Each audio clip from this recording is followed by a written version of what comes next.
Matter चल रहा matter में पहली हेडिंग हमारी दैट इज तीन स्टेट्स हैं सॉलिड लिक्विड गैस। उसमें जो बेसिक डिफरेंस है वो सभी को मालूम है। सॉलिड के पार्टिकल पास में, लिक्विड के दूर, गैस में और दूर। सॉलिड की डेंसिटी ज्यादा, लिक्विड की कम, गैस की। और सॉलिड का डिफरेंट मास, शेप। लिक्विड में शेप डेफिनेट वॉल्यूम है लेकिन शेप अकॉर्डिंग टू कंटेनर। और गैसेस में ना तो वॉल्यूम डेफिनेट है ना ही शेप। फिर था फोर्स ऑफ अट्रैक्शन कौन कौन सा है। वन डर वाल फोर्स के कुछ 4 या 5 टाइप हैं। इंस्टेंटेनियस इंड्यूस्ड डाइपोल, जिसे लंदन फोर्स कहते हैं, dipole induced dipole, dipole dipole attraction और आयन डाइपोल, और एक सबसे स्ट्रॉन्ग हाइड्रोजन। ये सब करना है। फिर हमने कल पढ़ना शुरू किया गैसेस को हम मेजर कैसे कर सकते हैं। गैसेस को मेजर करने के लिए हमें 4 यूनिट्स चाहिए हो सकती है। प्रेशर हो सकता है, टेम्परेचर हो सकता है, वॉल्यूम हो सकता है, और अमाउंट ऑफ गैस के लिए मोल्स हो सकता है। मास भी ले सकते हैं लेकिन मोल्स बेटर रहता है। ठीक है, अब हम इक्वेशन पढ़ रहे हैं गैस इक्वेशन कैसे बनेगी। तो हमने पहला लॉ पढ़ा था कल, बॉयल्स लॉ। ठीक है, बॉयल्स लॉ क्या था आपको अगर याद आ गया तो, P is inversely proportional to V1। मतलब क्या है, pressure exerted by particles of gas is inversely proportional to the volume occupied by the particles। ठीक है, when number of moles and temperature is constant, ये दो चीजें कांस्टेंट होनी चाहिए तब के लिए है। और यही से हमने एक चीज बना ली थी कि P into V is constant। ठीक है, यहां से ये आ गया P1 V1 is equal to P2 V2, या इसे कह सकते हैं P1 upon P2 is equal to V2 upon V1। अगर इनवर्सली प्रोपोर्शनल है तो V2 upon V1, P1 V1 P2 V2। इसलिए कोई डाउट? यही तो है मतलब डेफिनेटली। तो यहाँ ऊपर भी कांस्टेंट होगा, नीचे भी कोई कांस्टेंट सेम होगा, बढ़ जाए। दोनों जगह कांस्टेंट था, बढ़ गया, इसलिए लिया। इसके बेसिस पे हमने कल 3 ग्राफ लिए थे। एक ग्राफ हमने कहा था प्रेशर, और अगर 1/वॉल्यूम यहाँ लिख दिया जाए या वॉल्यूम इनवर्स, तो ये दोनों चीजें डायरेक्टली प्रोपोर्शनल है, स्ट्रेट लाइन है। और अगर इसमें और ग्राफ दे रखा है तो कोई एक इवन टेंपरेचर पे होगा, एक T2 पे, तो T2 is greater than T1 होगा। Is it clear? कोई डाउट? स्लोप से आता है टेंपरेचर, इस हिसाब से था। दूसरा ग्राफ हमने कहा था कि अगर हम प्रेशर और वॉल्यूम में ही ग्राफ ड्रॉ करें कि प्रेशर और वॉल्यूम आपस में इनवर्सली, एक बढ़ेगा तो दूसरा कम होगा, ये स्लोप के साथ ऐसा ग्राफ आता है, P inversely proportional to V। Again अगर टेंपरेचर T1 पे एक है और एक T2 पे है तो यहाँ T2 is greater than T1 होगा।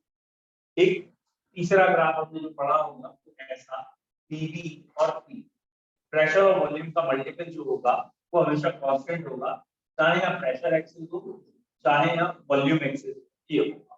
बोलो क्लियर? तो एक बेसिक 3 ग्राफ।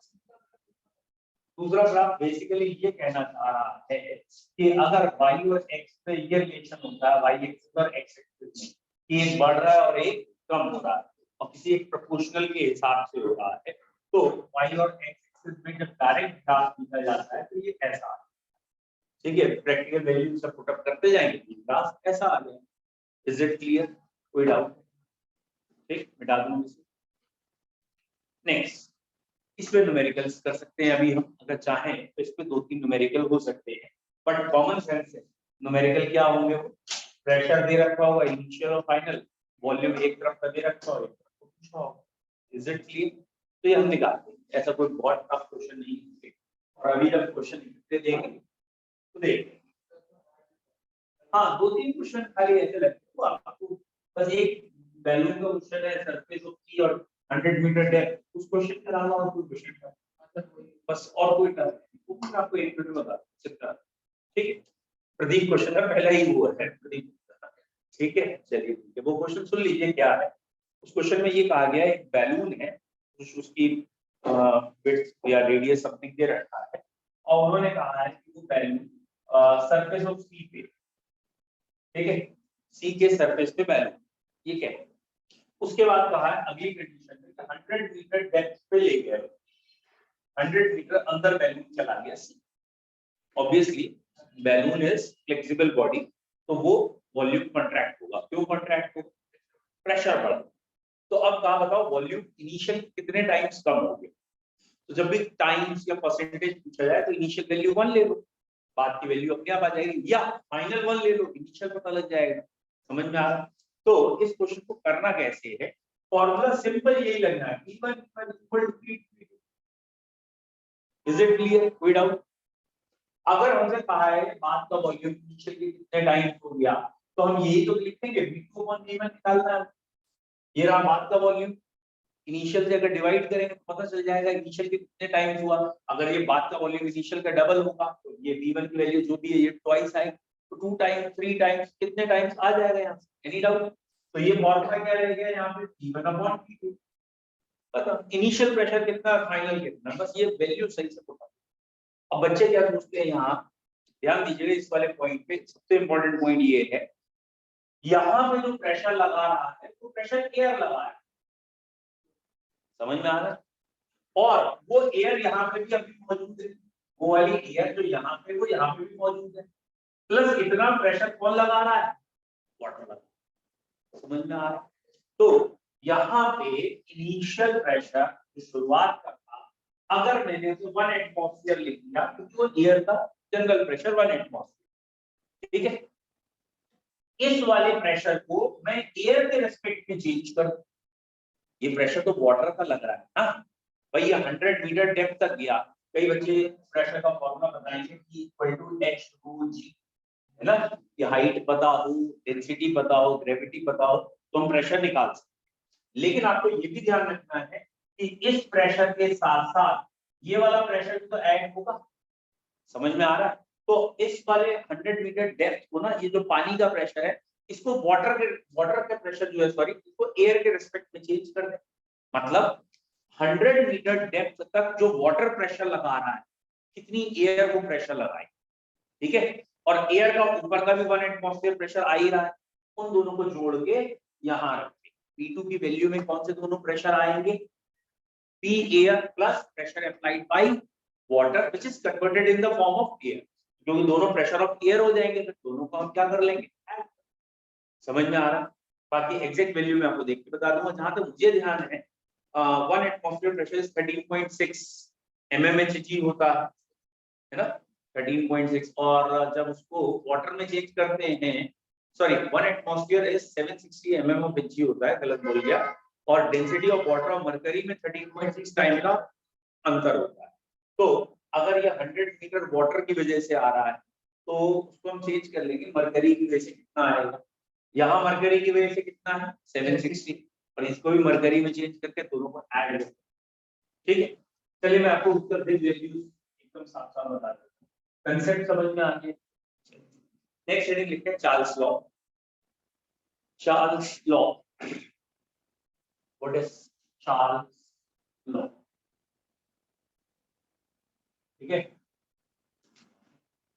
ठीक, नाम से क्लियर है, चार्ल्स शोबराज का लॉ है। चार्ल्स शोबराज सुना होगा? कोई नाम सुना किसी? चार्ल्स शोबराज नहीं सुना?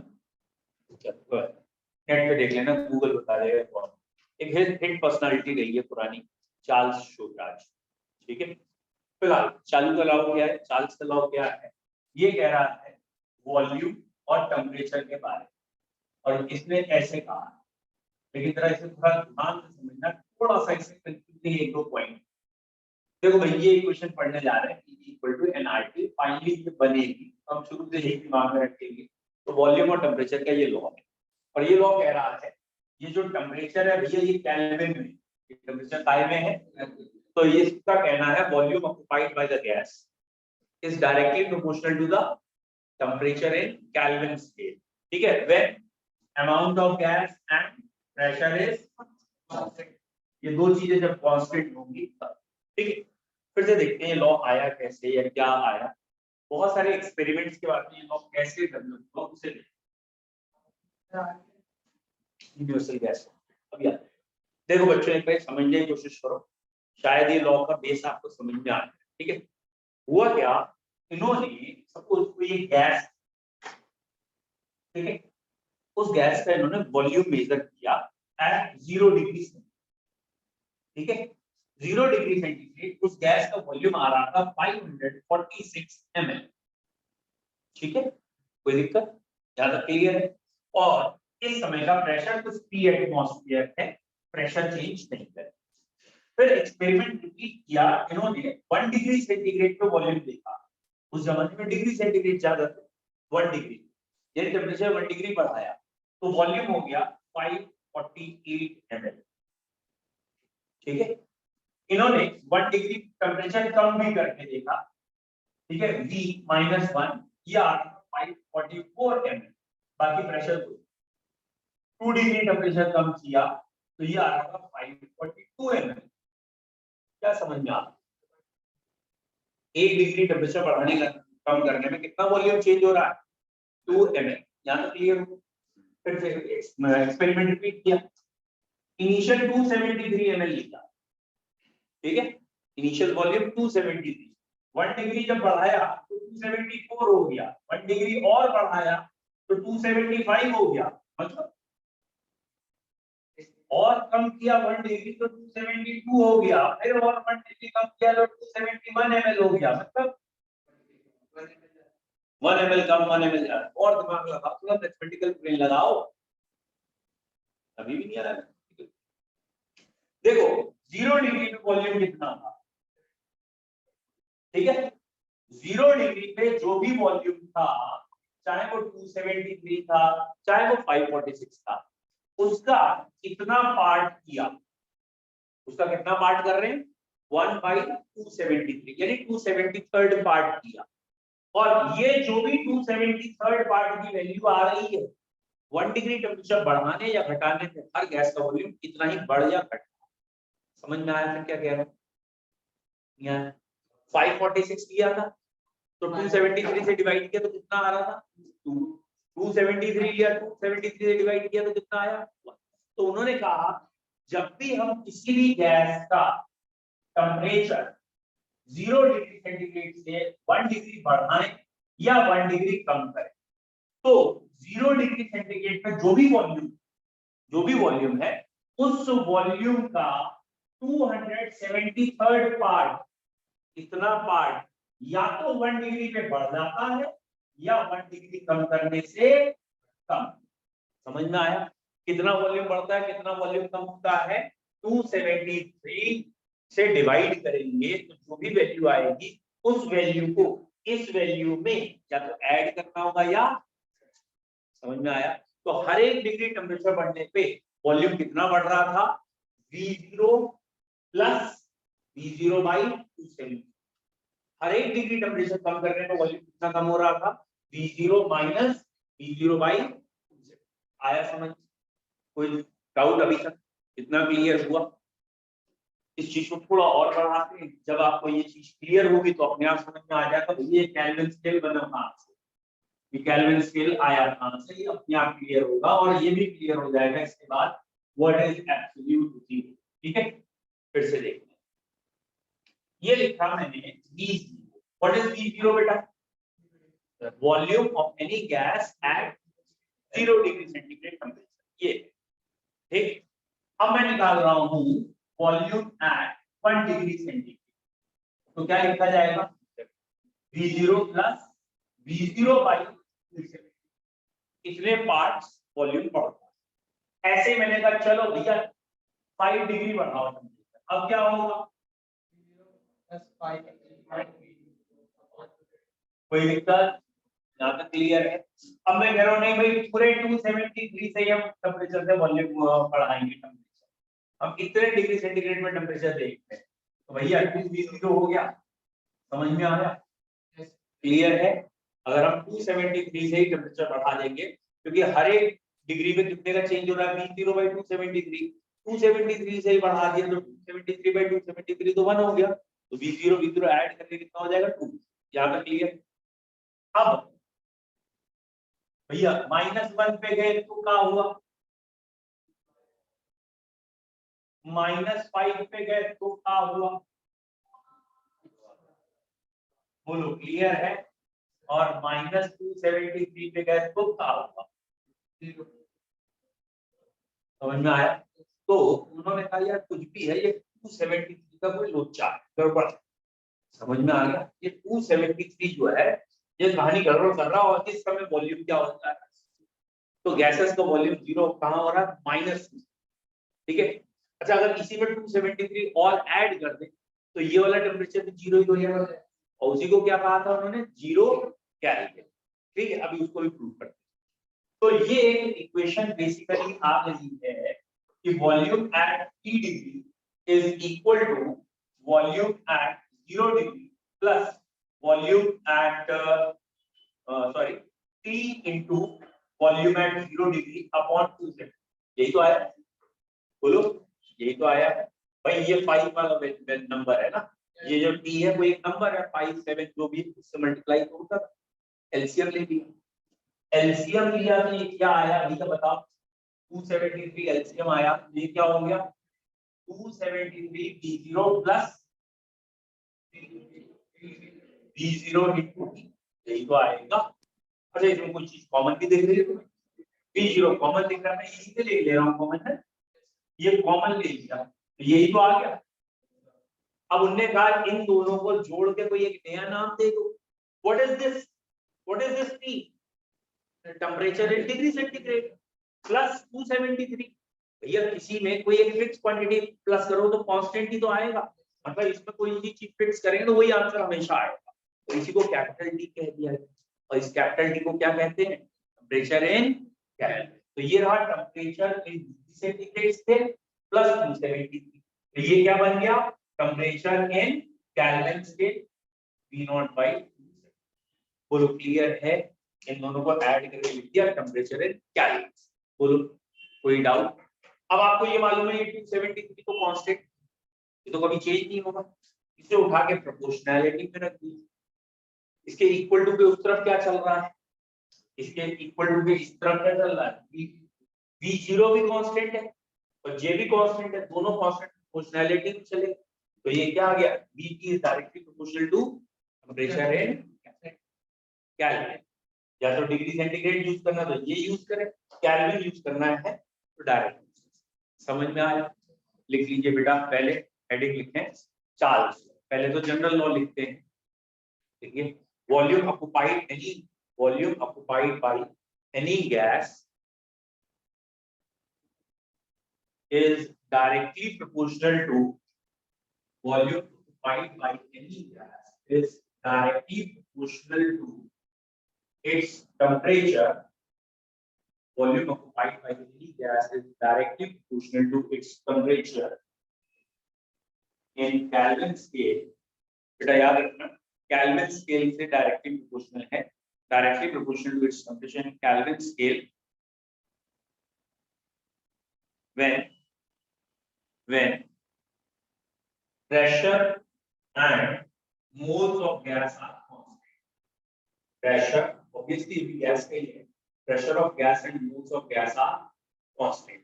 जब pressure और moles constant होंगे तब, when pressure of gas and moles of gas are constant. Done? Pressure of moles constant. अब पहले तो आप जो लिखा है उसको आप कैसे लिखेंगे, volume directly proportional to temperature in Kelvin scale,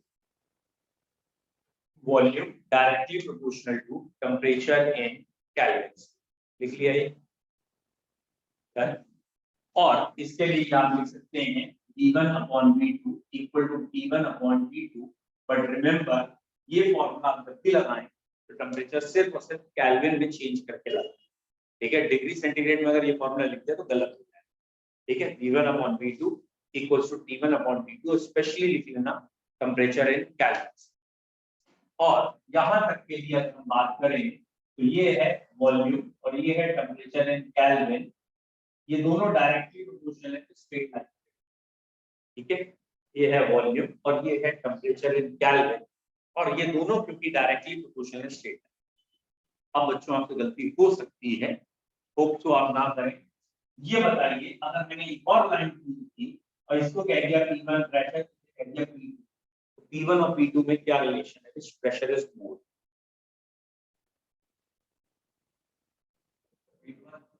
कल भी हमने पढ़ा था, वही चीज है यहाँ पे, ठीक है? विच प्रेशर इज मोर, तो अगर आपको दिख जाओ P1 is more than P2, ऐसा मैंने क्यों कहा? वॉल्यूम और प्रेशर आपस में क्या होते हैं? इनवर्सली। तो अगर मैं यहाँ पे एक कांस्टेंट ड्रॉ करूं, जैसे मैंने कल आपको समझाया, एक कांस्टेंट ड्रॉ करूं तो ये वाली लाइन आ रही है P2 का वॉल्यूम V2 और इसका वॉल्यूम P1, है ना? टेम्परेचर तो कांस्टेंट है, टेम्परेचर कांस्टेंट है और प्रेशर का रिलेशन आ गया, इसका वॉल्यूम V2, इसका वॉल्यूम V1। और प्रेशर और वॉल्यूम आपस में क्या है?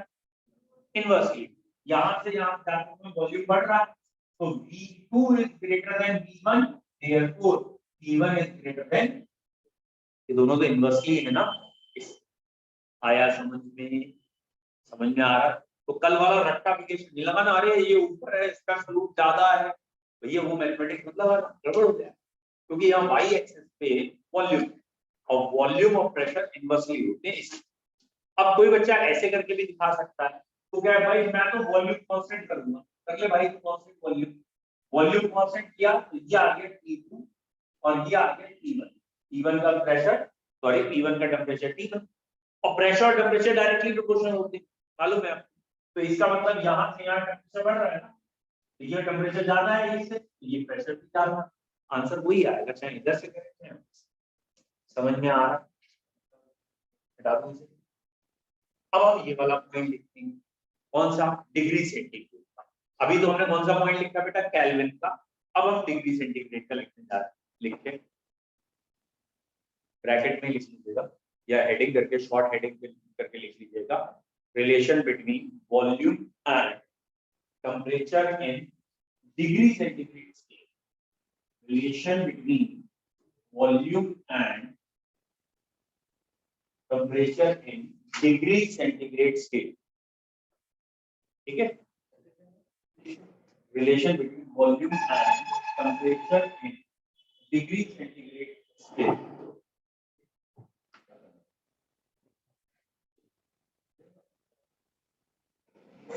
लिख लीजिए बेटा, क्या आएगा relation? With each rise in 1 degree centigrade in temperature, with each rise or fall, एक ही साथ लिख लेते हैं ना, with each rise or fall in 1 degree centigrade in temperature, with each rise or fall in 1 degree centigrade in temperature, the volume of substance, volume of gas, the volume of gas changes by, बेटा हमने rise fall दोनों लिखा है, इसलिए हमें change लिखना पड़ रहा है, volume of gas changes by V0 by 273, V0 by 273, इतने से चेंज होगा, ठीक है? V0 क्या है? ब्रैकेट में लिख लो, V0 क्या है? Volume of gas at 0 degree centigrade, ठीक है? Volume of gas at 0 degree centigrade. और ये अब लिख लीजिए, suppose volume at 1 degree centigrade डाल रहे हैं, वॉल्यूम एट 5 डिग्री सेंटीग्रेड डाल रहे हैं, तो V0 प्लस 5 V0 हो जाएगा, है ना? और फिर वॉल्यूम एट 273 लगाएंगे तो ये होता है, ठीक है? ऐसे फिर माइनस में लिख देगा, दोनों चीजें लिख लीजिए पूरी पूरी।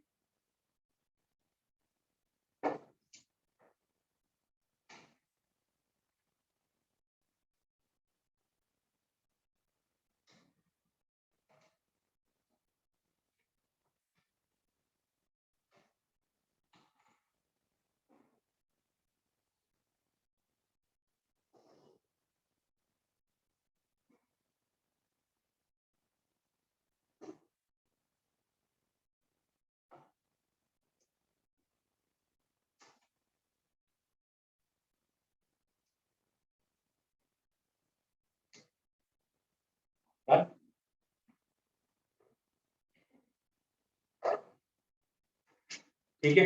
अब डिग्री सेंटीग्रेड से केल्विन तक ये लिखिए ना, माइनस करके 0 और इसी को अभी आगे एब्सोल्यूट 0 कहेंगे। और इसका मतलब क्या बेटा? इसका कहीं से कहीं पे मतलब ये नहीं है कि अगर हम कूलिंग करते जा रहे हैं, कूलिंग करते जा रहे हैं तो वॉल्यूम कम होता जा रहा है, यानी गैस के पार्टिकल ठंडा करें कमरे को, यहाँ गैस के पार्टिकल पास पास आते जाए, फिर जब -273 ले जाएंगे तो मतलब पूछना चाह रहा हूँ जीरो का मतलब क्या है, यहाँ जो जीरो आया उसका मतलब क्या है, मतलब क्या गायब हो जाएगी, वॉल्यूम खत्म, जीरो।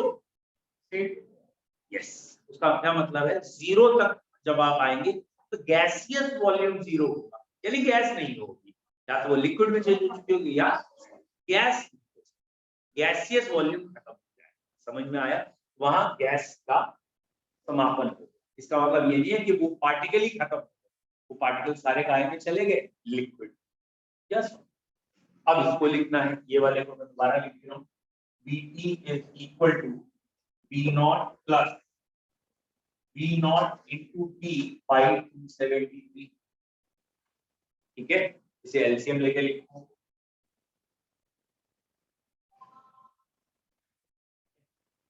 साइलेंट कर दिए, नहीं है बटन साइलेंट।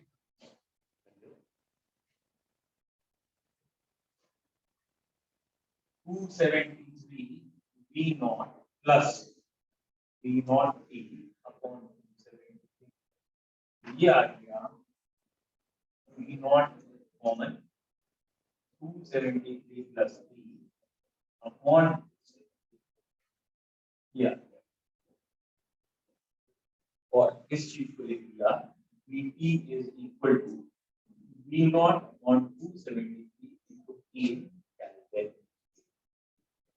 ठीक है, और ये दोनों चीजें कांस्टेंट हैं, तो ये यहाँ से जाएंगे, यहाँ से आ जाएगा Vt, ये temperature value proportional to temperature,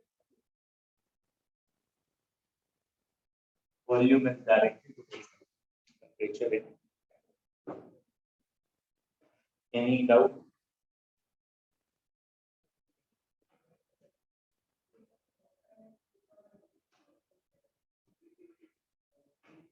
बोलो, क्लियर है?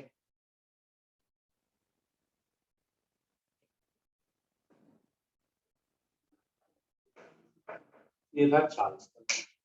अब बेटा कोई कहे इसका ग्राफ बताओ, इसका ग्राफ कैसे होता है ये समझिए बच्चों। मैथमेटिक्स में आपने अभी स्टेटमेंट इक्वेशंस पढ़ी, y = mx + c पढ़ लिया, अरे फिर तो क्लियर। ये देखिए मैं एक बार फिर बता देता हूं, अगर एक आध क्वेश्चन शायद के बारे में नहीं बता रहा होगा ना, तो क्यों मुझे कह रहा होगा y वाले भी, तो क्या होगा? अरे यार तो मतलब एक मिसकंसेप्ट है, हम बायो के हैं ये।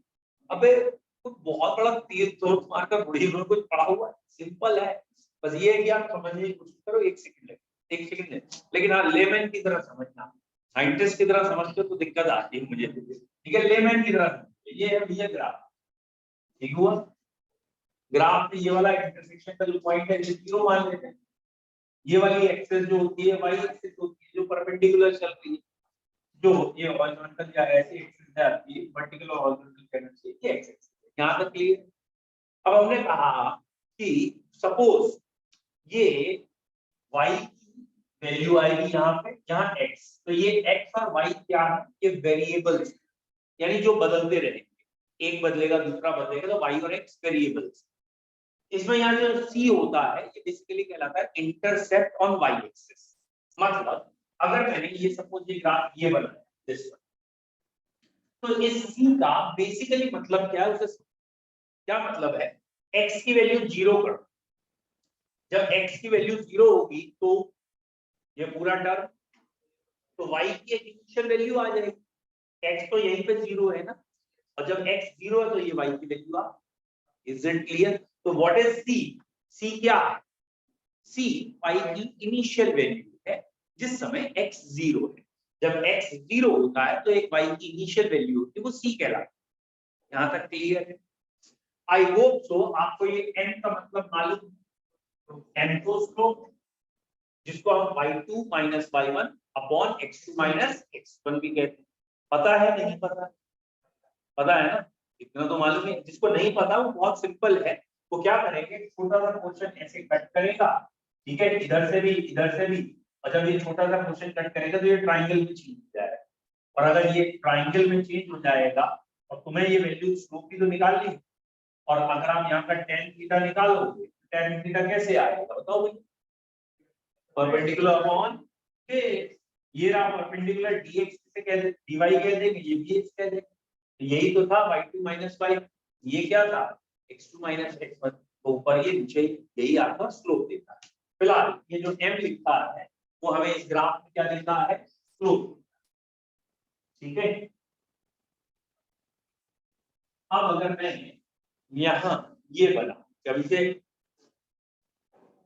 ये मैंने ग्राफ बनाया, एक सपोज मैंने पहली लाइन ये बनाई, कई बच्चे तो इससे स्ट्रेट बना लेते हैं, ठीक है डन।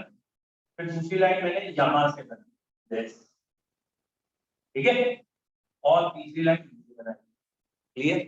तो समझ में आ गया चौथी लाइन कहां बनाऊंगी, ये लाइन बनाई, एक ये बनाई और एक ये सारे ग्राफ क्लियर आया समझ में, यह 6 ग्राफ बने, क्लियर नहीं दिख रहे, ठीक है। चलिए एक एक करके हम इसे एक्सप्लेन करते हैं, और ये 6 के 6 आपको मतलब पहले मैं एक एक करके एक्सप्लेन कर दूं, फिर 6 दोबारा ऐसे बना के आप कॉपी में एक ही में बना देंगे। अभी आपको ऐसा मन कर रहा होगा सर पहले क्रॉस नहीं तो वो लिखते हैं क्रॉस अभी, ठीक है। चलिए पहला पॉइंट ये देखिए, मेरे को 6 ग्राफ बनाने हैं, तो मैंने ये पहला बनाया, ये y है ये x है, क्या आपको ये समझ में आ रहा है y इक्वल्स टू mx है, इस समय c 0 है, मतलब जब x 0 है तो y भी 0 है, तो y इक्वल्स टू mx, ये ग्राफ पहला क्लियर। ये मैंने दूसरा बनाया, ये y है ये x है, y equals to mx plus c, कोई डाउट, जिस समय x 0 है उस समय y की एक इनिशियल वैल्यू है और वो पॉजिटिव में है, और ये रही यहां से यहां तक की जो y की वैल्यू है वही है, क्लियर। तो आपको समझ में आना चाहिए c जो है वो y की ही वैल्यू होती है स्टार्टिंग, पहले 2 ग्राफ क्लियर, समझ में आया। Now this one is the third one,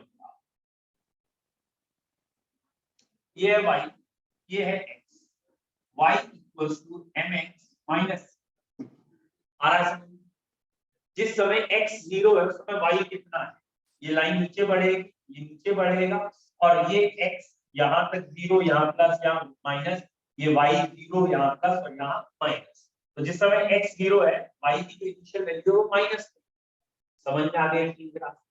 अब आपको क्या दिख गया, ये वही 3 लाइनें जो मैंने पैरेलल ड्रॉ एक ही ग्राफ बनाने की कोशिश करिए, एक लाइन ऊपर से आएगी एक लाइन, समझ में आ गया 3 ग्राफ, क्लियर। अगले 3 ग्राफ देखते हैं। बेटा ये मैंने एक ग्राफ ड्रॉ किया, अब आपको दिख रहा हो समझ में आ रहा हो तो स्लोप नेगेटिव जा रहा है, कईयों को तो कह रहे हैं हाँ सब नेगेटिव जा रहा है, क्यों, कोई ढलान सी लग रही है, नेगेटिव हो गया है नहीं? तो ऑब्वियसली यहाँ y2 माइनस y1 जब आप करेंगे, y2 नीचे है y1 ऊपर है, y2 माइनस y1 नेगेटिव आएगा, इसलिए ये स्लोप नेगेटिव है। और अगर ये स्लोप नेगेटिव है तो y equals to sorry minus mx plus, यहाँ m यानी स्लोप वो नेगेटिव में है, माइनस mx प्लस, कोई डाउट आया समझ में, c तो प्लस नहीं। अब मैंने कहा ये ग्राफ हम यहाँ से बना, लेट सपोज अगला क्वाड्रेंट दिस, तो अगले ग्राफ बनाने के लिए हमें आगे की जरूरत पड़ेगी, यहाँ से मतलब इस क्वाड्रेंट से प्रूफ नहीं होंगे अगले ग्राफ, हमें चारों क्वाड्रेंट दिखाने पड़ेंगे तभी प्रूफ। अब हमने ये ग्राफ बनाया, बोलो बेटा समझ में आ गया, y equals to minus mx minus, दिख गया, देखो स्लोप नेगेटिव में तो माइनस m, और इंटरसेप्ट भी नेगेटिव में है, तो ये हो गया y equals to minus mx minus, ठीक है, और एक होगा y equals to minus mx, समझ में आया, y equals to minus, 6 graph clear, बना लो 6 के 6 ग्राफ, फिर हम देखेंगे हम किस इक्वेशन में ग्राफ बना, पहले 6 के 6 ग्राफ बना, y equals to mx minus c, mx plus c, minus mx minus c, minus mx c, and minus x.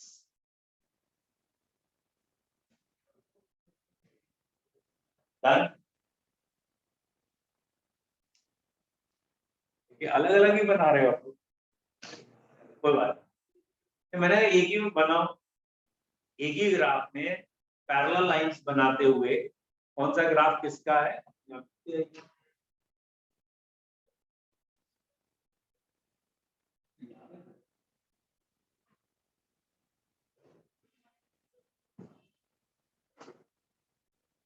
बिठा दे।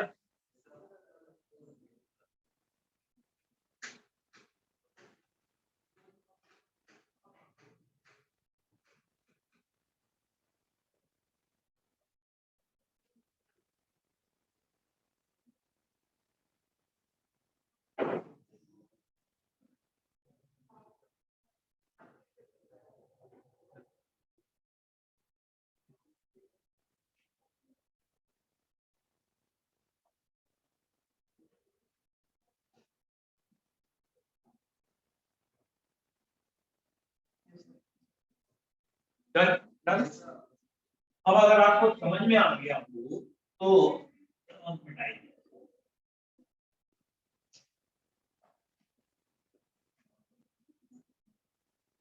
बच्चों अगर आपको क्लियर हो गया हो तो ये रहा ग्राफ हमारा, और ये मैंने ऐसे बनाया है,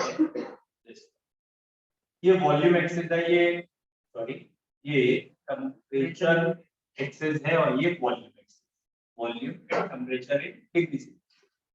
ठीक है, अब देखते हैं समझ में आ रहा है क्या। ये मैंने कहा है 0 डिग्री से, इस समय कोई एक इनिशियल वॉल्यूम होगा वो 0 कहलाएगा, क्लियर। और ये टेम्परेचर कम होते होते -273 डिग्री सेंटीग्रेड पे चला गया, -273 पे वॉल्यूम भी 0। और ये वाला सपोज दैट मैंने कह दिया +273, तो ये वाला वॉल्यूम जो आएगा वो क्या कहलाएगा 2 समझ में आ गया। ये वाला ग्राफ आगे में बन गया हमारा डिग्री सेंटीग्रेड और volume, temperature in degree centigrade and volume. और अगर हम टेम्परेचर इन केल्विन में बनाएंगे तो बता ही चुका हूं, टेम्परेचर इन केल्विन में जब 0 केल्विन आता है तो वॉल्यूम भी 0 हो जाता है। तो यहाँ टेम्परेचर इन केल्विन में ग्राफ है तो ऐसा, temperature in degree centigrade graph को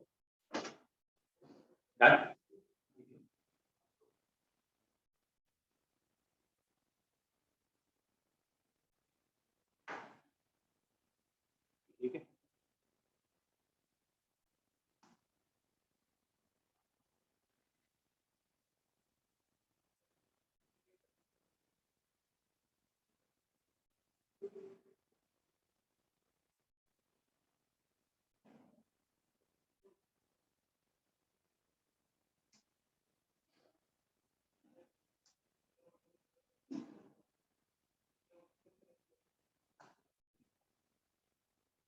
ठीक है, और कोई कहे इसकी इक्वेशन बताओ, तो इक्वेशन इसकी है कि P is equal to V0 plus V0 by 273 into T। अगर आपको समझ में आ गया इक्वेशन तो यही है। और इसमें ये हो गया y एक्सिस, ये हो गई आपकी x एक्सिस, ठीक है, ये हो गया m,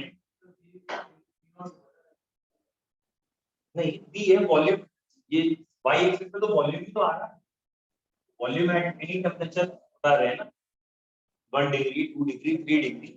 ये v नॉट तो कांस्टेंट है, वो तो यही पे है, चेंज थोड़ी होता है, वेरिएबल थोड़ी। तो ये बेसिकली y एक्सिस है, ये बेसिकली x एक्सिस है, ये बेसिकली m है, और ये बेसिकली y mx c को कंपेयर करें तो ये फुल क्लियर है, दो नियम क्लियर है, कॉइल्स और चार्ज मेन दो ही, ठीक है। टाइम ठीक है, इन दो लॉ को आप करके लाएं। कल से यानी नेक्स्ट टर्म से हम क्वेश्चन स्टार्ट कर देंगे numerical. Thank you sir. You are welcome बेटा।